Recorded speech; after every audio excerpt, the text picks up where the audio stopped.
Pemirsa, proses pencocokan dan penelitian coklit yang kini tengah dilakukan oleh Pantarlih terus diawasi dan juga dipantau oleh Komisi Pemilihan Umum Sumatera Selatan agar tidak terjadi kesalahan serta tidak ada calon pemilih yang terlewatkan dalam proses coklit.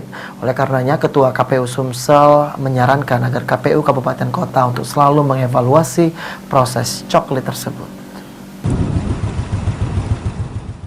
Proses pencocokan dan penelitian atau coklit data pemilih untuk pemilu 2024 mendatang hingga saat ini masih dilakukan oleh para Pantarlih di 17 kabupaten kota hingga 2 bulan ke depan.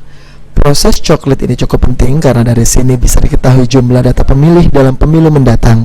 Oleh karenanya dalam proses coklit ini sendiri Ketua KPU Sumsel Amrah Muslimin terus melakukan pemantauan. Bahkan Amrah pun meminta kepada KPU Kabupaten Kota Sumsel agar melakukan evaluasi proses coklit per 10 hari agar tidak ada terjadi kesalahan dan calon pemilih yang terlewatkan saat pemilu mendatang. Sangat mengapresiasi kerja-kerja Pantarlih dan tadi saya sudah instruksikan kepada seluruh KPU Kabupaten Kota untuk terus melakukan evaluasi per 10 hari kepada PPK, PPS, dan seluruh Pantarlih dalam proses pemutahiran data pemilih yang dilakukan mulai dari 12 Februari sampai dengan 14 Maret.